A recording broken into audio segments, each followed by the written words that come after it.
now pass on the moderation of the next section, which is regarding the ICPerMed Best Practice Award. And Gaetano Guglielmi will be introducing and moderating this session and introducing the winners. So it's a really good moment.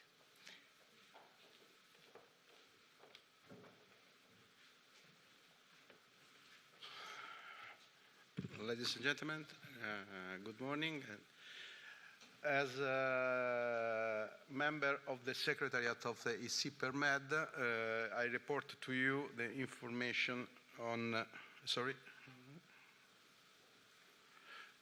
about the best practice in personal medicine award. This is an initiative of the ICPerMed Consortium in order to report to the scientific research world the innovation and the best practice in personal medicine. This initiative is launched at the beginning of 2018 with a submission end in March. The aim is to recognize, encourage, promote, and disseminate outstanding example of best practice only from ICPerMed partner countries and related to published scientific paper in the period 1st January 2016, 31st December 2017. And the authors are invited to this conference. And don't receive only a monetary support for the publication of the result of the research. Every application received may cover one or more of the three defined formats: scientific paper, focus on novel approach for the implementation, training program for health research, and example for interdisciplinary intersectional group of collaboration. And all this proposal inside the ICPerMed consortium has been evaluated by 7 researchers with different expertise with geographic and gender balance. The procedure is a one-step procedure evaluation and is supported by ICPerMed Steering Board with the final approval by ICPerMed Executive Committee. We received 18 proposals have been submitted with a total of 61 researchers. The geographical distribution came 9 proposals from Italy, 3 from Israel, 2 from Spain, 1 from Luxembourg, Netherlands, Germany, and Switzerland. At the end of the procedure of the evaluation, we identify first a group of 4 proposals that is relevant with the poster presentation. The poster is published in the first part of this sale of this room, and you can read it. And is selected for this section of the award: Benswell Robert by Leiden University, Neumann Tazi from Hebrew University in Israel, Mune Marcus and Barbero Andrea from Switzerland, and Capobianco Enrico is a mix from United States and Italy. This is the title of the participant of the two aspects.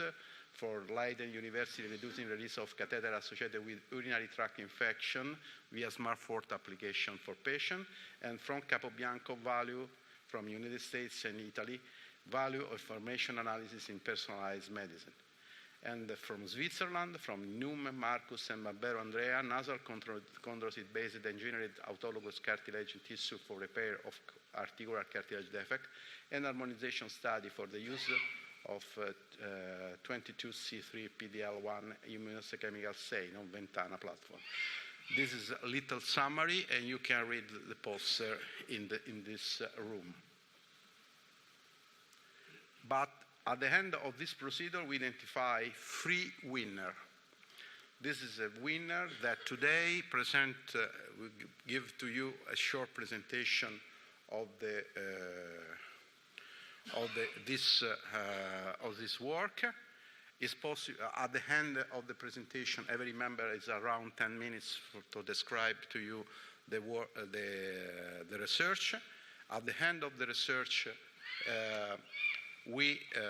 It's possible to have a little discussion, some question by your side, and at the end of the question, we give the winner, the award winner for the three researchers. The researcher is Alonso Sanchez from Spain, Martino de Dios for Consuelo from Spain, and Todd Daniel for Germany.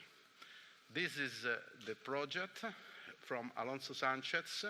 The project, this is the title on Project for Regional Implementation of Personalized Genomic Medicine in Healthcare.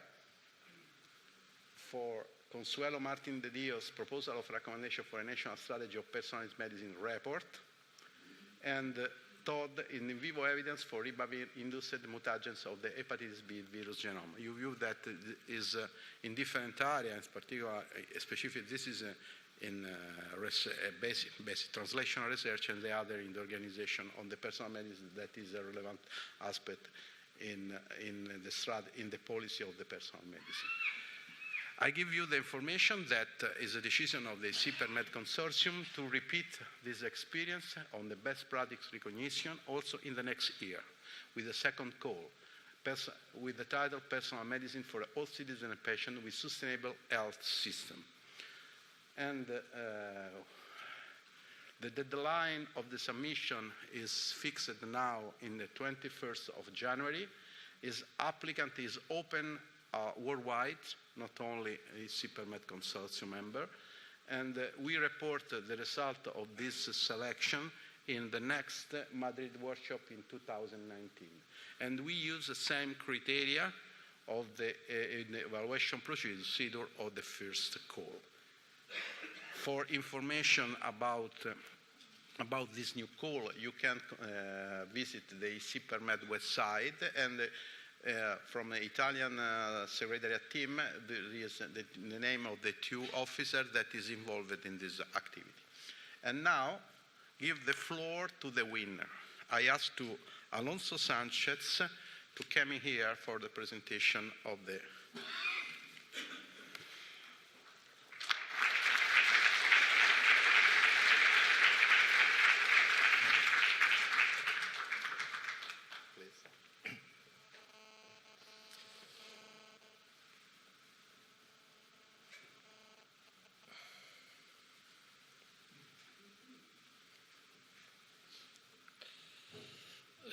So thank you very much for this. I would like to start by thanking the organizers and the ICPerMed for this nomination for the Best Practice in Personalized Medicine Award. I would like to introduce you to Navarra 1000 Genome Project, which is an example of a project for regional implementation of personalized genomic medicine in healthcare. So at this second day of the conference, we are already very well aware that personalized genomic medicine applications are well beyond the diagnosis, I wouldn't say simple, but complex diagnosis of genetic conditions, but are also very useful to characterize genetic variations to personal risk and for pharmacogenomic response. With this in mind, the main aims of the NAGEN 1000 project is the implementation of the use of the information derived from whole genome sequencing, not targeted gene, but panel, not exons, but the whole genome sequence of the patients as a clinical tool for the development of personalized medicine in Navarra Public Health Service to support translational research, innovation, and genomic industry development. Basically, I would say to bring the technology research to the bedside of the patient by using the healthcare professional. In order to achieve this, we decided that in our region we will be sequencing 1,000 whole genomes from rare disease patients in our setting.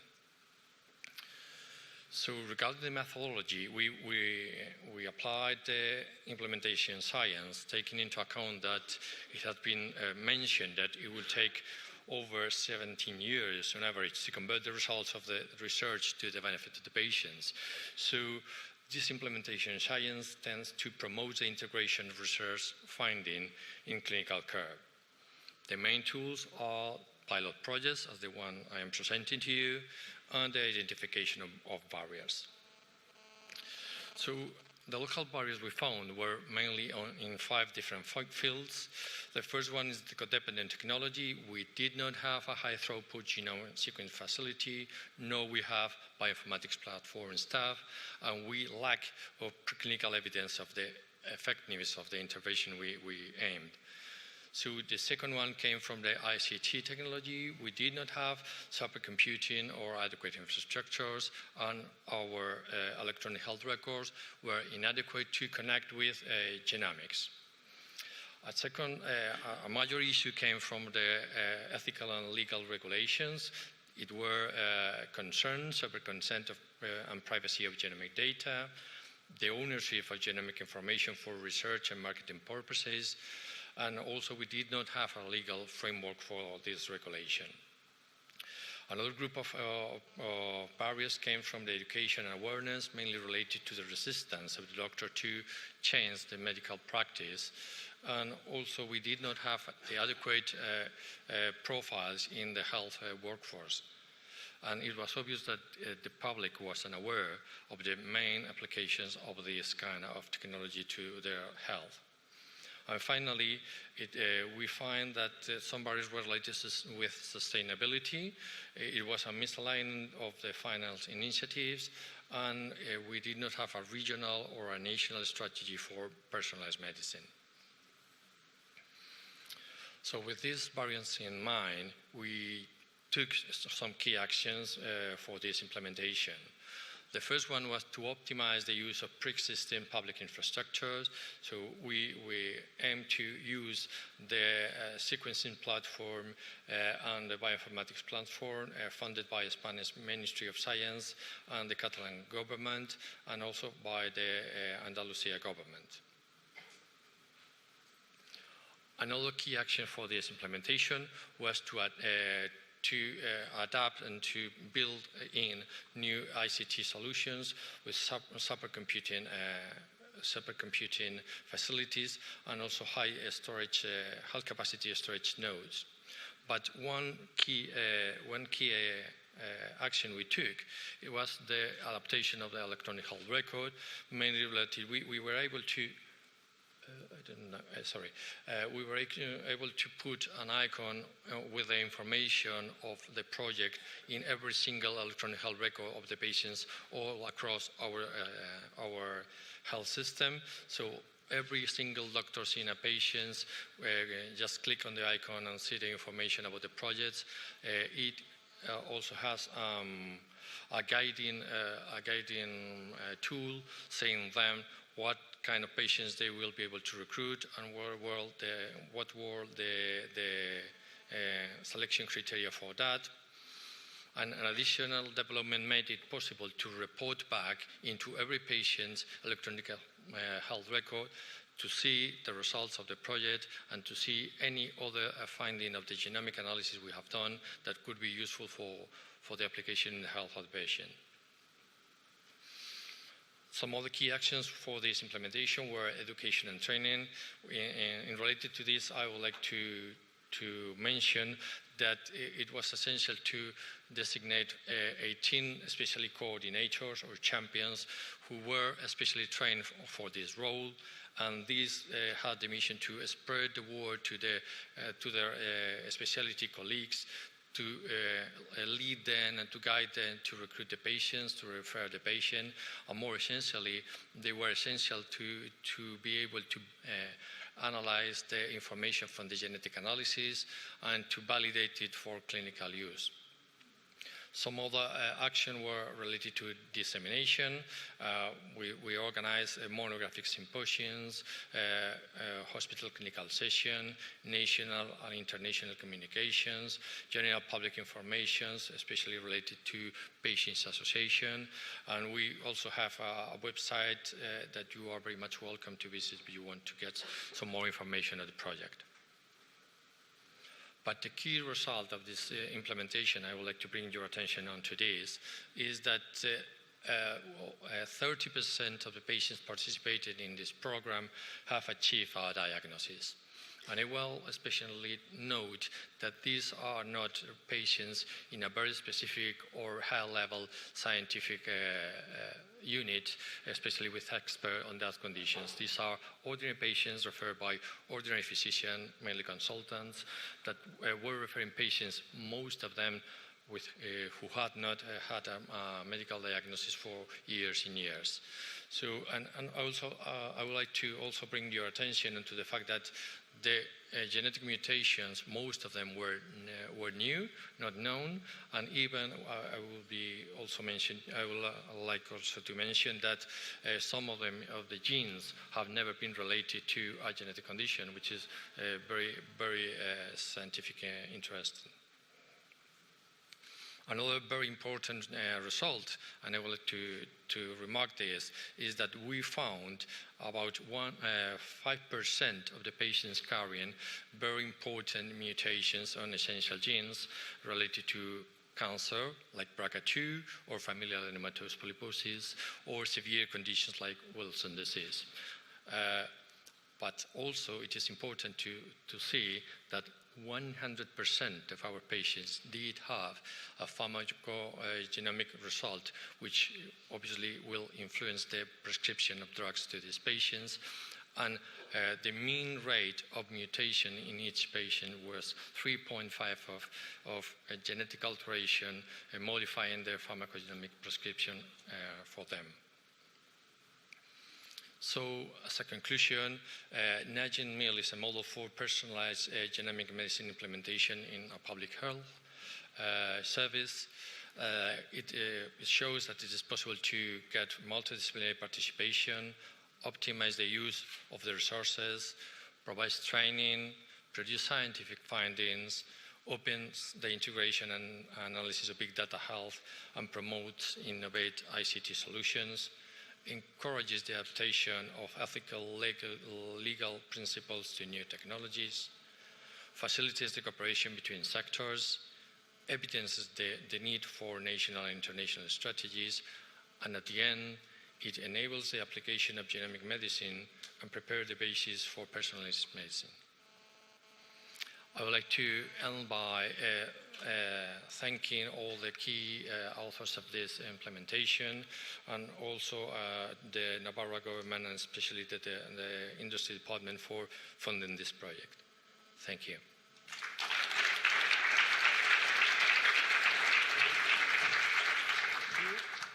I ask her to the speaker of the hour to remain in the first floor, in the first row, so it's possible back for the question. Now, I give the floor to Consuelo Martin de Dios on proposal of recommendation for national strategy on personal medicine report research. Please.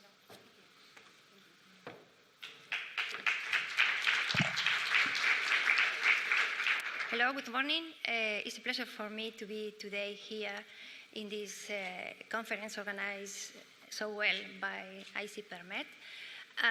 First of all, I would like to, in the name of the Roche Institute Foundation, give great thanks to the committee that have decided that one of our projects deserves to be awarded. So I'm going to talk about the project, but you will see that the fact is that I'm going to tell you many things that you have already heard today and yesterday, because as in other disciplines, personalized precision medicine is a global issue, and we face global challenges that more or less the same we have to tackle in the different countries. So, I think, okay.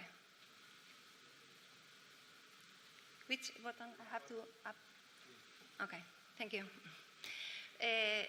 First of all, a few words about Foundation. What is Roche Institute Foundation? It's a non-profit organization, independent, settled down by Roche Spain in 2004, and is supervised by the Ministry of Education. We have to present every year, our annual plan and the account plan has to be approved by them. We have, related with the governance, board of patrons, and a management team that, in which I am included. The board of patrons give the strategic vision and have to approve the plans every year.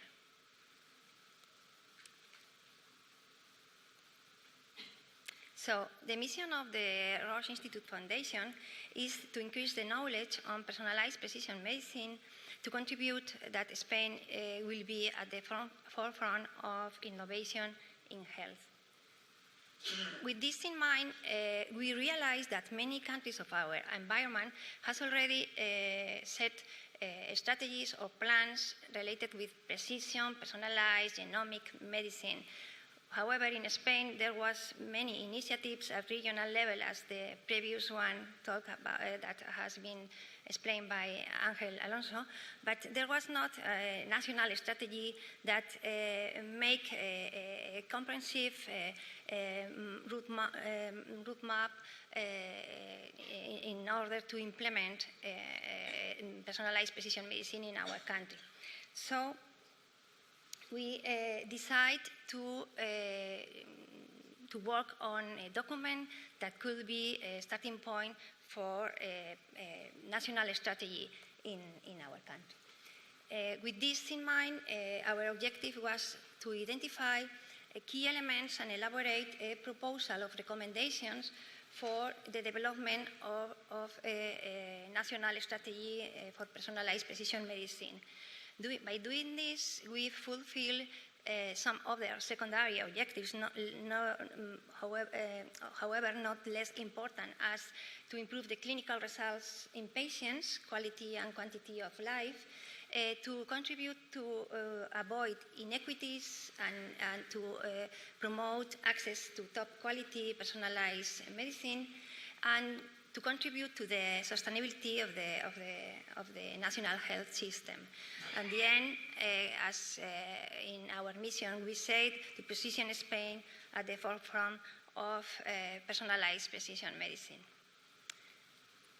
How do we do this? So we identify several experts to set an advisory committee, several experts on the field in the different disciplines, from bioinformatics, oncologists, hematologists, pathologists, genetics, etc. And some other profiles as politicians, patient representatives, or researchers, etc., will give the visions on personalized precision medicine. The project was carried on in 4 phases. In the first one, we do the analysis of the existing plans in the countries of our environment to identify key elements that has to be included for the development of a personalized precision medicine strategy. So in the second phase, the advisory committee agree and validate the key areas to tackle, to work with, and in the third one, needs were identified and were formulate recommendations to tackle. The fourth phase is the last one, and in this phase, the report was edited, was validated, and was endorsed for different societies, and then published. We define a comprehensive communication plan trying to maximize the diffusion of the results. So, related with the results, we identify 6 areas in which we have to work with. The areas was related with the regulation, safety, and governance. The second one related with education and communication. Third one related with translation to the healthcare system. Cohesion and cooperation was the fourth. Data storage and analysis and access to information, the fifth. And research and innovation, the sixth.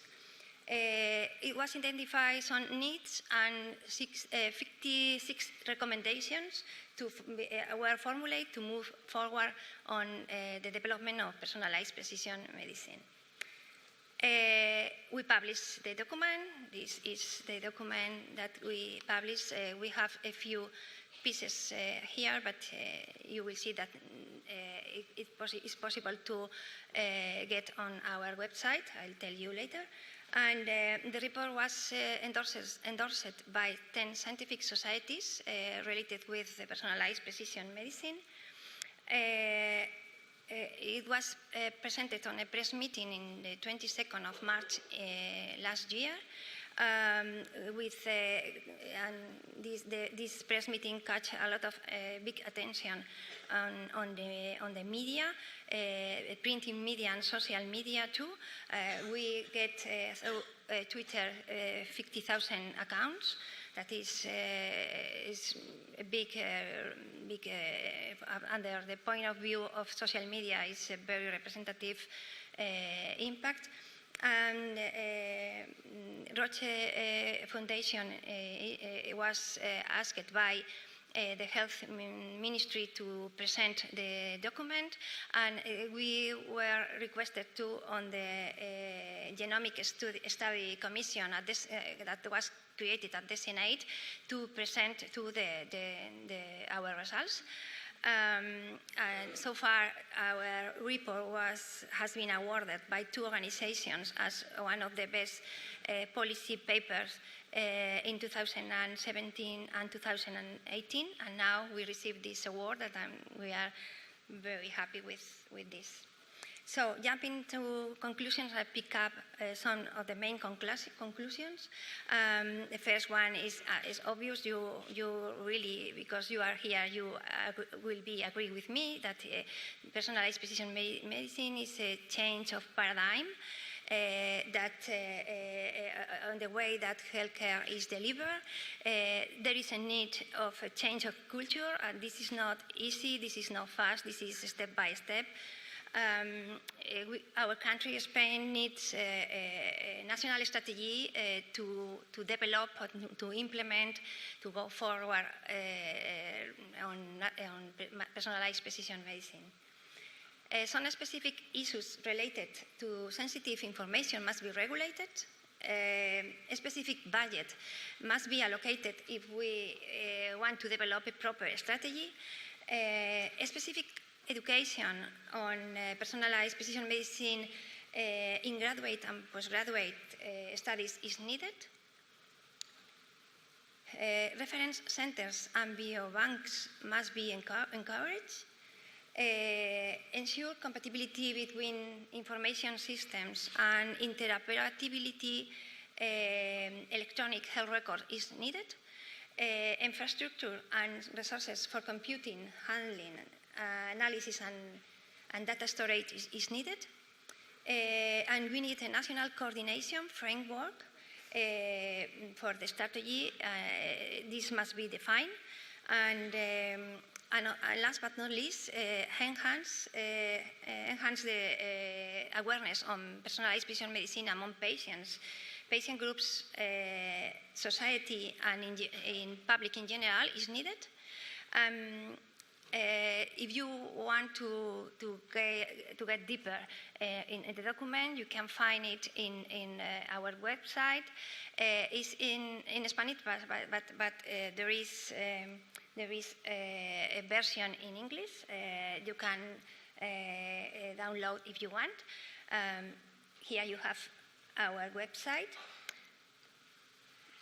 And if you want to know what will be my wish,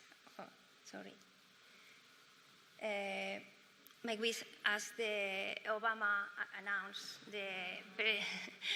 the initiative in 2015, I would like to know in the papers that in Spain, our president announced a personalized precision medicine plan. So we want to bring the medicine of the future to the present, and that's all I want to talk to you. Thank you very much.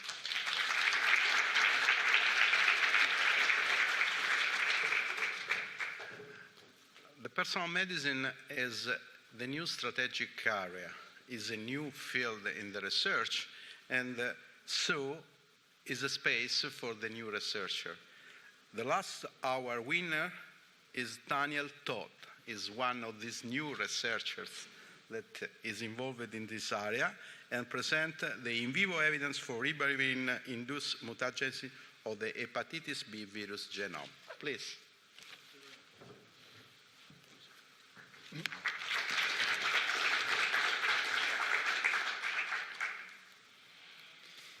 Okay, thank you very much for the introduction. And I would also like to thank the organizers of this very stunning conference. I've learned so much the last 2 days. And I also want to thank Maria Grazia Mancini and Maria Jose Ruiz Alvarez from the Italian Ministry of Health for doing all this organization prior to this conference for me. And then last but not least, the ICPerMed Executive Committee and the steering board for finding my basic research interesting enough to present it here. Thank you very much. And now I'm going to start with my talk. It's about the in vivo evidence for ribavirin-induced mutagenesis of the hepatitis E virus genome, and what that has to do with personalized medicine, I will try to make clear in the next 10 minutes. So let's start out. What is hepatitis E, the hepatitis E virus at all?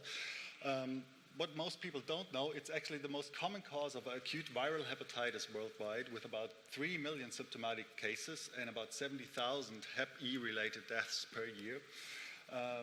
And you can see the numbers of hepatitis E cases are massively increasing over the last 15 years. These are the cases that are reported in Germany. And compared to all the other hepatitis causing viruses that are more or less on the fall, hepatitis E virus really has a massive inflation in the number of reported cases. It's of special interest, or it can become chronic in organ transplant recipients, so patients that have a reduced immune system. This holds also true for HIV-infected patients, and causes really big problems in transfusion medicine, because people are still not testing for hepatitis E virus in transfusion medicine, and there we have a lot of transmission cases of hepatitis E virus. And for pregnant women, we find high morbidity and mortality rates up to 25%. And in Europe, we find big reservoirs of the hepatitis E virus in swine, in pig products, pork products, and that is why you should not eat undercooked pork at all. So this is an article from 2016 that was published in Science that clearly showed how important it is to really well cook your pork. In Germany, we have almost 420,000 new infections each year. So most of them you wouldn't notice, because if you have an intact immune system, if you're immunocompetent, you wouldn't notice this infection. But among those, we have 3,000 severe HIV infections that were reported to the Robert Koch Institute last year.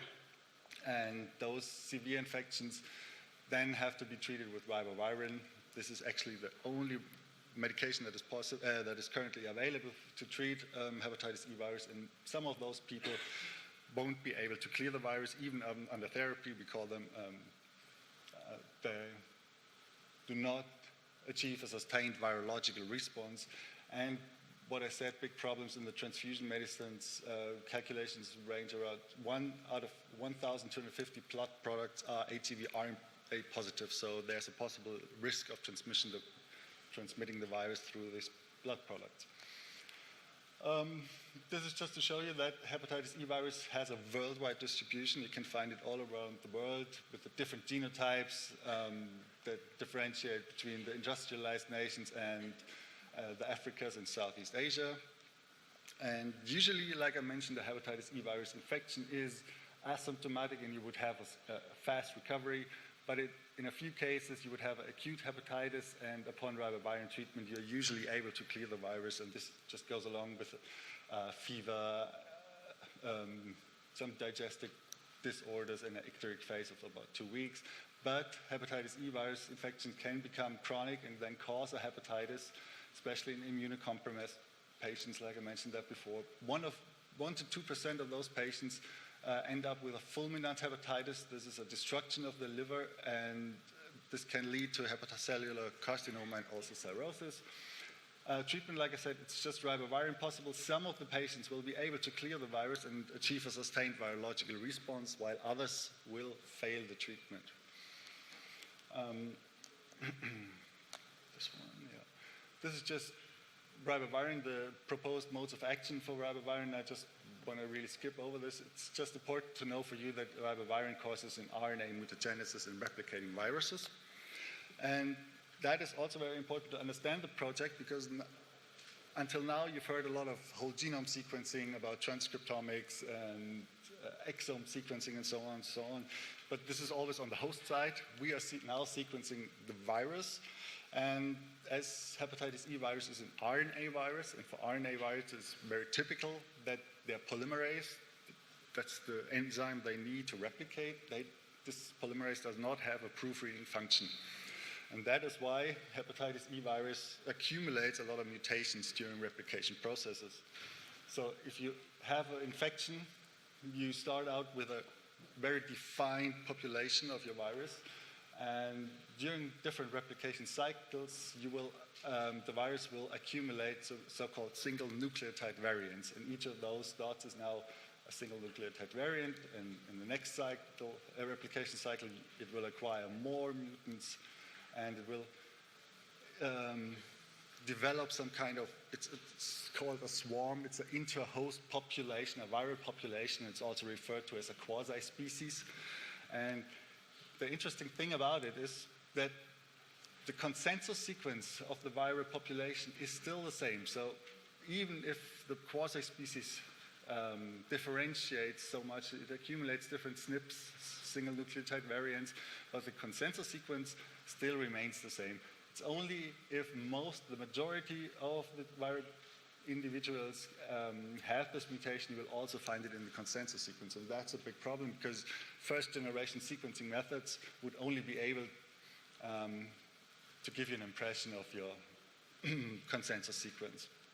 But we were now interested also in the rest of the viral populations, on the individual viral genomes that were present at lower percentages. And for this, we selected,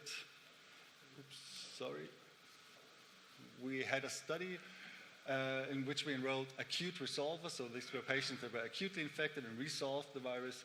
Chronic infected patients that were treated with ribavirin. Some of them were able to clear the virus, but some did not respond to the treatment. And we longitudinally monitored all these patients. We drew serum samples and put the viral population into next-generation sequencing and looked at the viral populations at different time points during treatment and without treatment. And what we found out in the very beginning is this is now the number of sites that exhibit variants, so those nucleotide positions where we found mutations. And you can see without treatment, these populations are rather stable. You find the same patterns of mutations for all of those patients, all of these time points also without treatment. But this completely changes if we now administer ribavirin. So this massively increases the heterogeneity of the viral population. This is before the treatment and after the treatment. And if we look at individual patients, this is just one patient monitored. This is synonymous and non-synonymous substitutions. So those that are silent and do not cause an amino acid exchange, and the other ones would cause an amino acid exchange. And you can see this massive increase upon ribavirin treatment during time. And this goes along also with amino acid exchanges. And very importantly, we found this G1634R mutation in almost all of our patients that failed to clear the virus. And now very interesting is in this case that upon ribavirin treatment, this variant was selected, but it was present in a part of the viral population even before the onset of the treatment. And that is important now because we want to identify those patients that harbor this mutation before the onset of treatment. And we now back-engineered this in our cell culture systems, and we could first of all see that this mutation does not have an influence on the ribavirin sensitivity, but it massively increased the replication fitness of the viral population. And this is probably the mechanism behind the treatment failure here. So to sum this up, we have patients that were HPV infected if the viral heterogeneity is very low, it's usually acute self-limiting infection. But as soon as the heterogeneity increases, we have a persistent infection that is then treated with ribavirin monotherapy. And if the virus population is then not able to acquire beneficial mutations, so this is now beneficial from the virus point of view, the patient will be able to clear the virus under ribavirin treatment. But if the virus is able to acquire these beneficial mutations, then we find a ribavirin treatment failure. And we're currently working together with partners from the industry and also from transfusion medicine in West Germany to develop a so-called decision support tool. And this would look like this, that the doctor would draw serum samples from the infected patients, and then we would look at the viral populations in those serum samples via next-generation sequencing. And we're currently correlating all these different SNPs we find. I think it's more than 20 SNPs now already that were identified in patients with ribavirin treatment failure. And we're hoping to be able to correlate those SNPs and then be able to have an app or something that would help the doctor to decide. Because if we find those SNPs that go along with a treatment failure, ribavirin then would not be the right choice, definitely. Problem is, currently there are no alternatives available, but that's also a project we're currently working on. So we recently identified a new compound. It's a natural compound. It's called silvestrol, and it inhibits HEV replication in vitro. This is data from this is in vitro data, and you have to note this is one continuous scale. So we find silvestrol to be 1,000 times more potent than the current drug ribavirin. And this works also in a mouse model with liver-humanized mice that were chronically infected with hepatitis E virus. So far from my side, I want to thank all the collaborators from the Helmholtz Center of Infection Research, the Twinco in Hanover, and this was too fast, and the people from Medical High School, Hanover Medical School, and so on. Okay. Oh, please. I ask to the winner to arrive in the floor. And before the question, I want to thank the support that we have by the reviewer that it can permit to select this. And I, as Italian Minister of Health, as a member of the Secretariat, I give thanks also for the great support by the German coordinator secretariat of the ICPerMed, that Ulrike and Katia, that permit to give this strong result and in this initiative. Please, the reviewer for the question, and Astrid, please.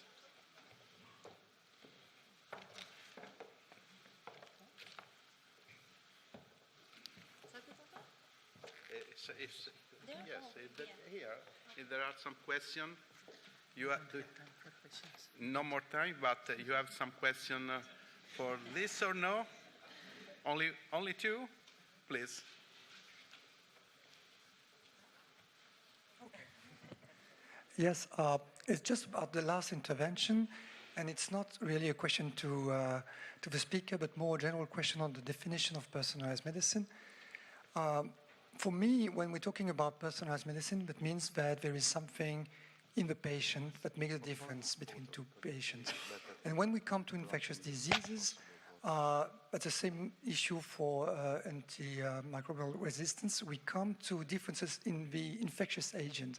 And so we will have to think over whether it has to become an evolution of the concept of personalized medicine, or if it's something which is in between.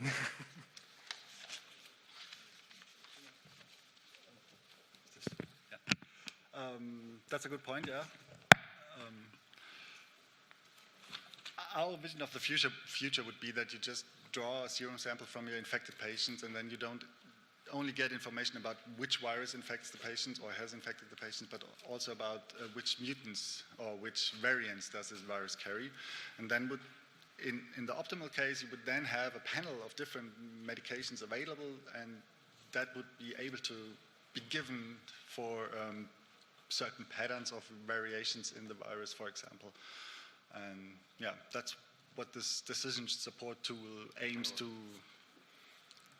the direction it goes to. And then it is, in my opinion, some kind of personalized medicine, because you draw individual samples, serum samples, and then you adapt your medication strategy depending on which variants you find in the patient, in the individual patient. No, it's fine.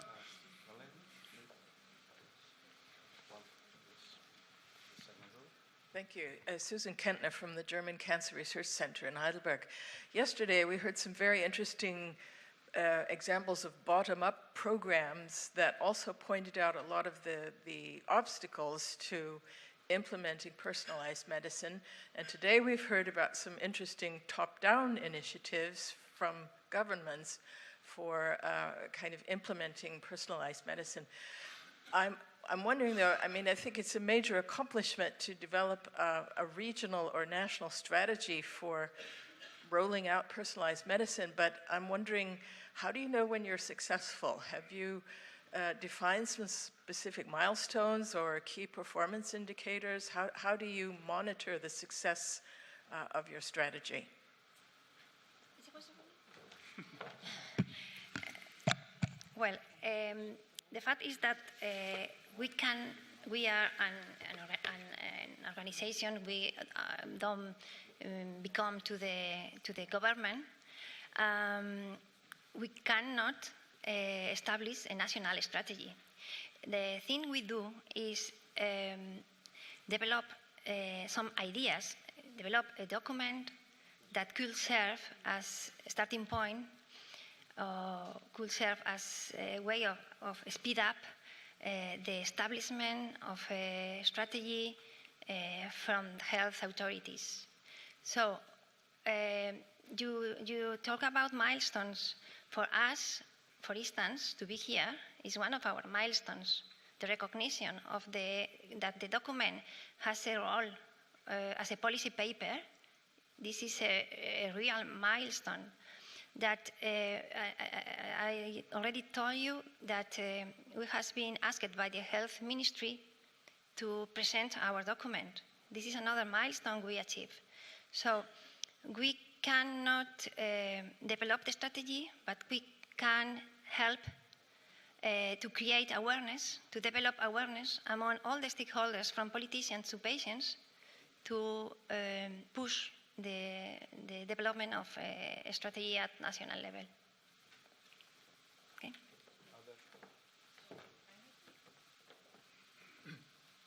Ejner Mogensen from Innofond Denmark. Just a question to Daniel out of curiosity. In your study, how do you find the people who are resistant to human He virus in your study? Are you taking a population and exposing them to the virus? No. Yeah, this was in close collaboration with the people from the Hannover Medical School, from the gastroenterology there, and they reported upon cases to us. And I mean, because of the lack of alternatives to ribavirin, they were obviously all treated with ribavirin, but some of them just didn't respond to the treatment. And then we, before that, we monitor, we draw the serum samples, and then when we have them all together after ribavirin failure, and after that, actually the disease is very severe, so it goes down very fast, and then to the very end, we had these numbers of samples, and then retrospectively we analyzed them and looked for the SNPs that we could identify in the non-responders compared to the ones that were acutely infected. Another term of personal medicine is precision medicine. We need to respect the timeline. We need to have very precise. This is the last one, no? Okay. Other questions? The last, only one. Rafael, the last one. What is the awarded person's opinion regarding whether or not there will be precision of personalized medicine in 10 years as a concept, or should be no longer something to talk because it will be cross-feeding, cross-sectional implemented, and there will be precision medicine in cardiovascular, precision medicine or personalized medicine in cancer, in infectious disease, etc., etc. Because perhaps in that case we have achieved the goal, no longer to continue talking about, but implementing it and going ahead. Thank you. So my opinion is that this is the beginning of something very important. This is going to spread all around the specialties, medical specialties. In our project, we demonstrated that we have implicated 18 different medical specialties, and it is a matter of fact that everyone will come on board of this personalized treatment and diagnosis for the patients. Okay, thank you. And information in personal medicine is one relevant aspect, and this hour the ICPerMed consortium support the publication of this research with little economic support for this publication. And today we give to the winner the certificate of best practice award in ICPerMed 2019. So, and Dr. Angel Alonso Sanchez.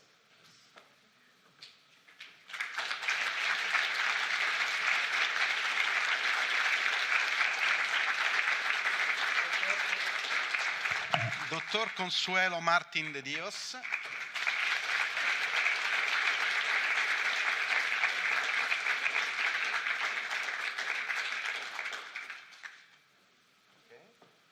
And Dr. Daniel Todd.